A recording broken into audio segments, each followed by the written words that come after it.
मैं और आप सब हम इस धराधाम पर आए भी सुखी होने के लिए ही हैं। लेकिन विचित्र विडंबना यह है कि सुखी होने के प्रयास तो बढ़ते जा रहे हैं और सुख घटता चला जा रहा है। आदमी जिस नींद के लिए सब कुछ बनाता है, एक बढ़िया महल तैयार करता है, बढ़िया कोठी बनाता है, इसमें सुखपूर्वक सोता है। कोठी तो बना लेता है व्यक्ति, नींद के लिए कोठी बनाता है, आराम के लिए कोठी बनाता है, पर कोठी बनकर के तैयार हो जाती है और कोठी के आगे एक हंडिया लगाता है, घाटी है जी, उसमें काला सा मुंह करके और उसमें से एक जीभ निकली हुई सी दिखाई देती है। मैंने पूछा एक श्रीमान जी से, जी इसका क्या मतलब है?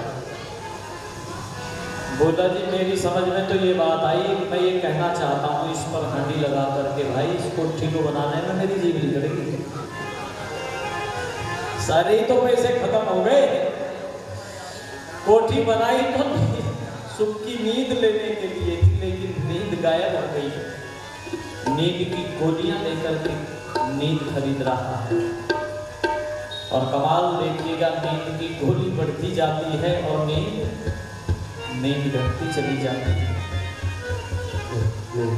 कैसे मिलेगा सुख, कैसे मिलेगा आनंद, कैसे कष्ट और क्लेश से निवृत्ति हो सकेगी?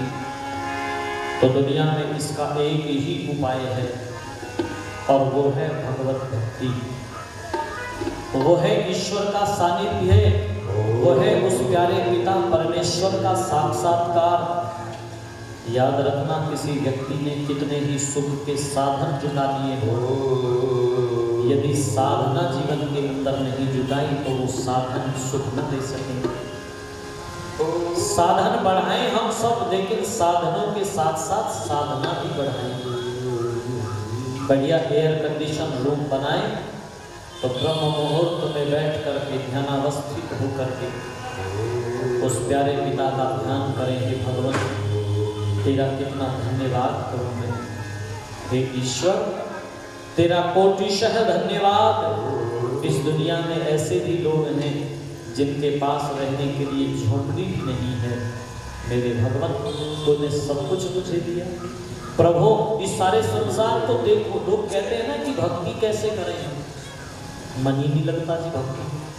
अब आदमी भक्ति भी भागते दौड़ते कर रहा है, मंदिर आया तो रास्ते से गर्दन झुका दी और हो गई भक्ति। लोग कहते हैं साहब हमको मंत्र तंत्र आते नहीं है। मैं कहता हूँ सीखने की आवश्यकता तो है, मंत्रों को सीखना चाहिए, उपासना की विधि सीखनी चाहिए, लेकिन कुछ भी नहीं आता तो कम से कम निश्चल भाव से बैठ करके उस प्यारे पिता से अपनी भाषा में ही बात कर लो। भगवान तेरी बड़ी कृपा, तेरा बड़ा धन्यवाद। कष्ट कब आते हैं, दुख कब आते हैं, तो ऋषि लिखते हैं परमात्मा को भूल जाना ही अर्थात भक्ति न करना ही मृत्यु आदि दुख का हेतु है। तो बहुत सुंदर पंक्तियां कवि ने लिखी। हमारी पूज्य माता जी की बहुत इच्छा रहती है कि ज़्यादा से ज़्यादा भजन सुने, और भजनों का आनंद रहता ही है। और ध्यान देना, ये इच्छा जिसके मन में जागृत होती है उसके जीवन में सतयुग चल रहा है।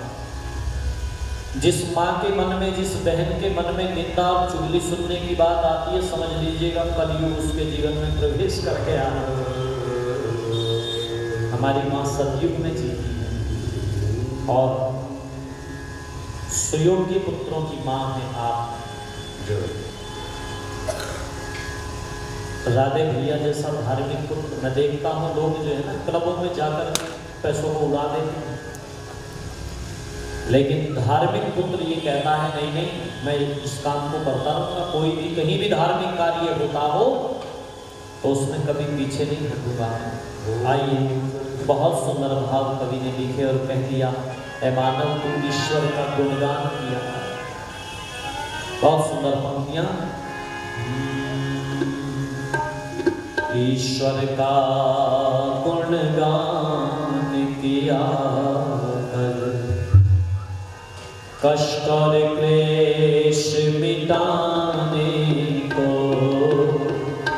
ईश्वर का गुणगान किया कर, कष्ट और क्लेश मिटाने